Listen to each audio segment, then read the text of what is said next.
कुआलू परमहंसपुर गाँव में रास यात्रा।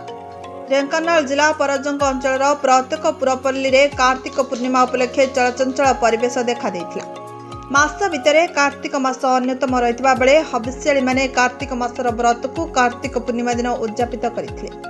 पूर्णिमा दिन तमाम दर्शन लगी समस्त देवादेवी मंदिर श्रद्धालु भक्त मान भिड़ देखा मिलता बेले प्रातः समय गाँ पोखरी आखपाख नदी नाल डंगा भसा दृश्य देखा मिलता।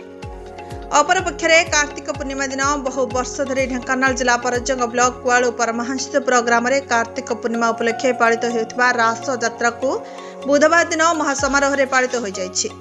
पूर्व वर्ष अपेक्षा चलित वर्ष ग्रामवासी यात्रा स्वतंत्र नियारा रही। गाँ चौपाढ़ी परिसर को अपराह्न समय राधाकृष्ण को विमान में बसाई विशाल पटुआर बाहरी गाँ परिक्रमा करते।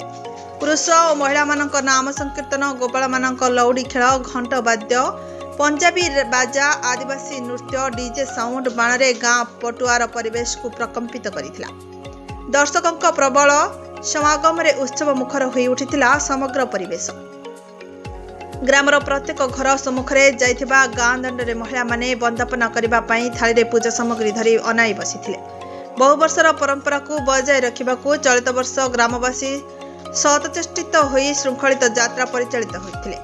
ग्रामर सभापति पद्मचरण साहू, संपादक कृष्णचंद्र साहू, कोषाध्यक्ष विधान चंद्र साहू, सदस्य अजय कुमार साहू, नरोत्तम विश्वाल, सुधीर कुमार नायक, विष्णु प्रसाद साहू, प्रसाद शेखर साहू, सीटू राउल, दुष्मंत कुमार नायक और अन्य समस्त सदस्य मानक नेतृत्व में यात्रा अनुष्ठित होइतिबा बेले ग्रामर पूर्वतन सभापति गौतम साहू, अक्षय कुमार नायक, रवींद्र कुमार साहू, सनत विशाल, पंचायत सरपंच तथा ग्रामर सदस्य अजित कुमार साहू, अनिल कुमार भूतिया और ग्रामवासी सहयोग में श्रृंखलार सह संपूर्ण होइतिला रास यात्रा।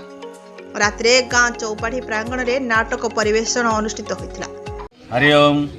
आमर ए कोदालक मंडल एक अंश स्वरूप परमहंसपुर ग्राम ठाकुर परमहंस नाम रामकृष्ण परमहंस नाम नामित होता एवं गाँव बस्ती दिन ठार 78 वर्ष हो गला रास यात्रा आम गाँव में अनुष्ठित होमर आबाल वृद्ध वनिता यही 5 दिन धरी रास उत्सव को उपभोग करें। रास उत्सव में आमर विभिन्न अंचल वाद्य नृत्य एवं अन्य कीर्तन मंडली आसी आमर जो प्रसेसन हुए शेष दिन 12 धरी राति 7टा पर्यंत अनुष्ठित होता है।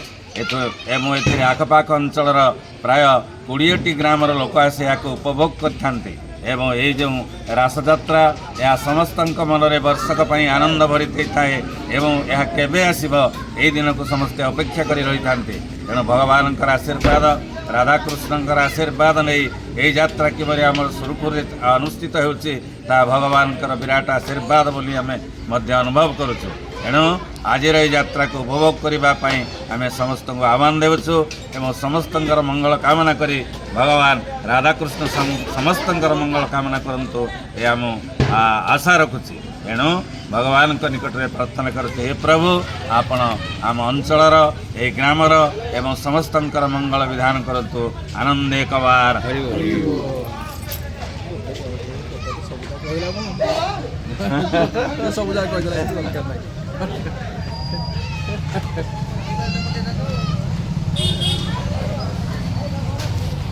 ढेंकानाल जिला परजंग ब्लॉक रु निर्मल गडनायक रिपोर्ट।